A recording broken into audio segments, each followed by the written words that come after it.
Light. It allows us to see our scripture, it allows us to read our hymns, and it allows us to see one another when we enter the sanctuary. There's very little natural light in our sanctuary. Most of it comes through that glorious front window. But all of those light bulbs overhead have a story that will bring you what I found. Now, as anyone who has gotten really bored during a sermon knows, there's a lot of lights in each one of those chandeliers. Each one of those tubes has not one, not two, but three lights. And each one of those chandeliers has 6 sets of those tubes. Take all those light bulbs times 12 chandeliers, and you've got a lot of watts in our sanctuary. Now, the math starts out fairly simple. You've got 3 bulbs in each one of those chandelier tubes, and 6 tubes in each one of the chandeliers, and so that means that's 18 bulbs per chandelier. And there are a dozen, 6 on each side, making it 216 bulbs.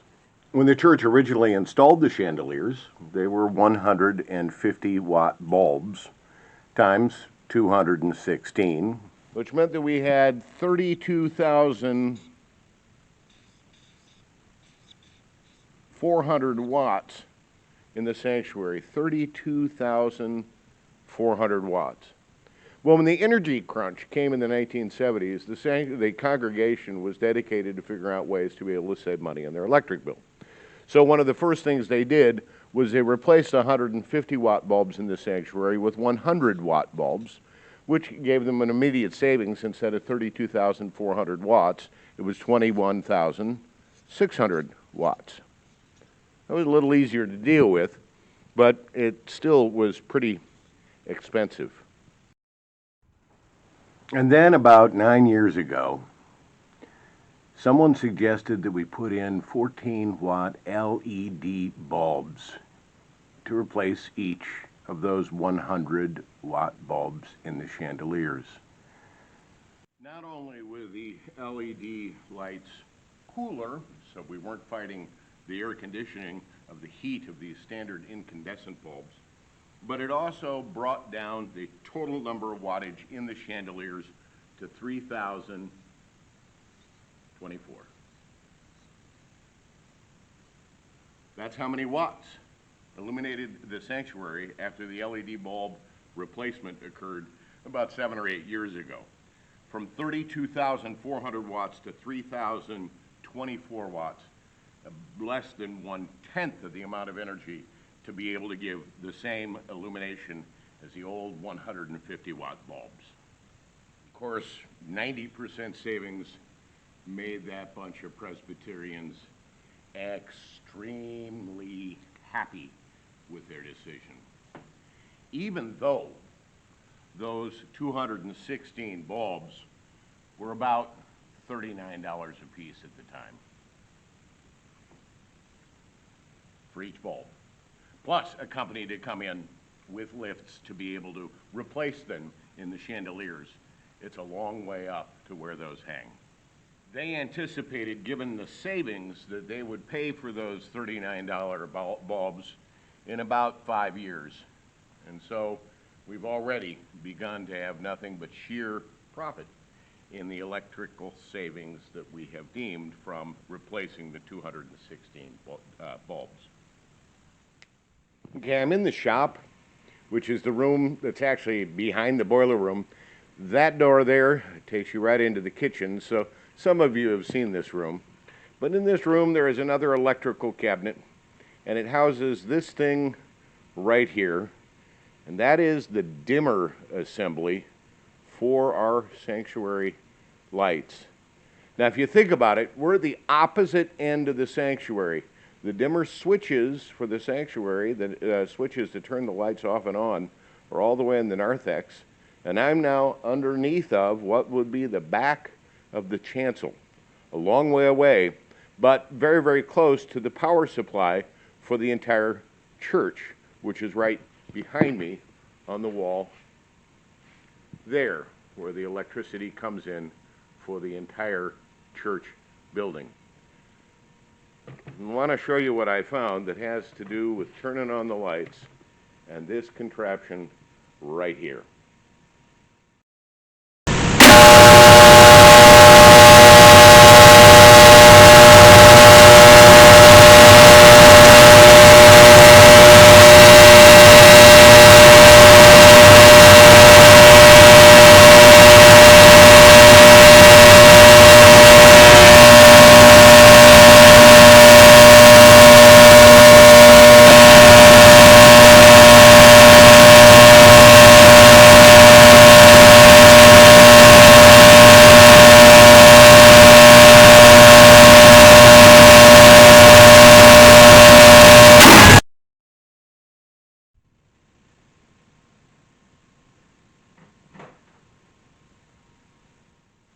Now, in order to understand where all that noise is coming from when the lights are dimming, you have to understand a little something about exactly how dimmers work.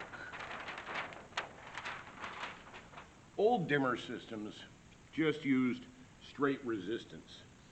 And so the more resistance you put, the lower the voltage. The voltage would come in here big and come out here small. And the lower voltage of this created by this resistance to the current meant that the lights would not glow as strong. The problem with these old resistance dimmers is they got extremely hot.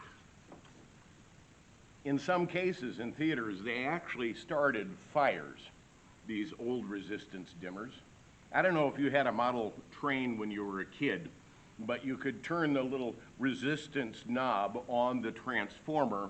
It would add resistance, the train would go slower, you'd back it off, it would reduce resistance, and your train would go around the track faster. But you also knew that that transformer would get warm.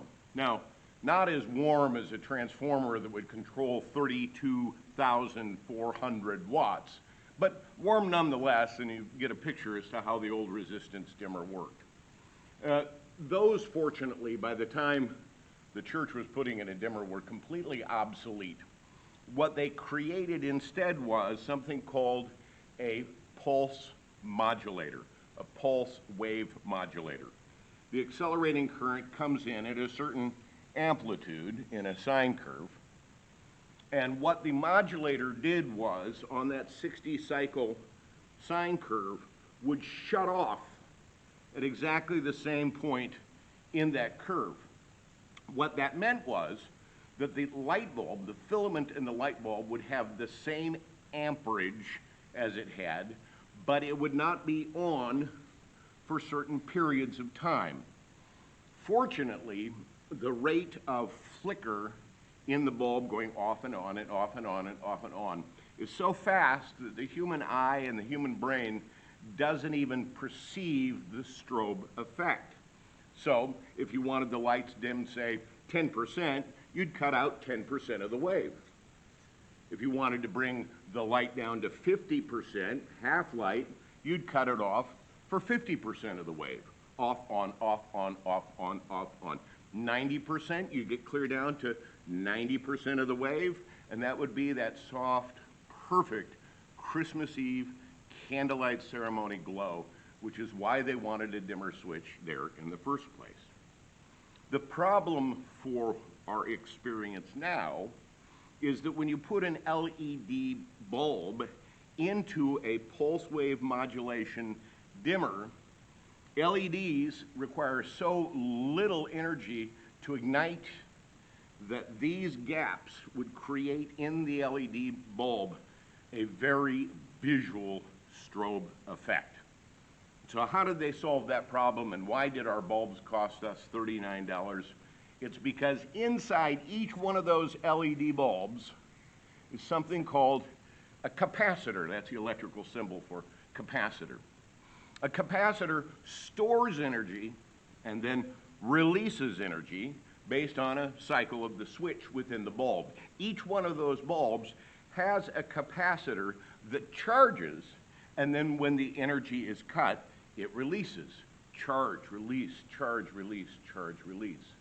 As this time off in the wave gets longer, The amount of energy is the same in each one of those charges, but it bridges the gap of the light going completely dark to the human eye. It compensates for that time, but as that time increases, the capacitor remains constant, which means it begins to behave the way the old incandescent bulb was, with the off, on, but modulated inside each bulb so that the experience to the eye would be that same experience of dimming. That's how the dimmer switch worked in relationship to the $39 LED bulb. But that's not really what I found, because I want to tell you one more thing that we learned just a few years ago when we decided to add LED bulbs to the sides of those aisles in the sanctuary. The chandeliers were dimming beautifully. Those side aisles are also on the same dimmer system, but for some reason those were still incandescent bulbs. Partially because the LED bulbs that were purchased for the chandeliers were physically larger than the little square fixtures are in that ceiling, and so the bulb was just too big to be able to put the fixture back up, so they left those incandescent. By the way, those were all 100-watt bulbs from the beginning. There were 3 in each one of those side aisle fixtures, and there's about a dozen of those fixtures in the sanctuary. And so when you take our dimmer that dims 32,400 watts in the chandeliers, those dimmers were also adding another 360 or so watts to the system that we thought it was time to amp down to an 11-watt LED, which we did. But what we didn't know was that in the time from 9 years ago, 8 years ago, when we put in the LEDs in the sanctuary, to now, dimmable LEDs did not have hardy capacitors, which meant that the amount of time and energy that was stored in the bulb capacitor, even though it says dimmer right on it, when it comes up against a dimmer switch that is capable of controlling 32,000 watts, and you get down to that last little piece, there's not enough energy in the capacitor to be able to extend the light long enough. And this is what I found. Look.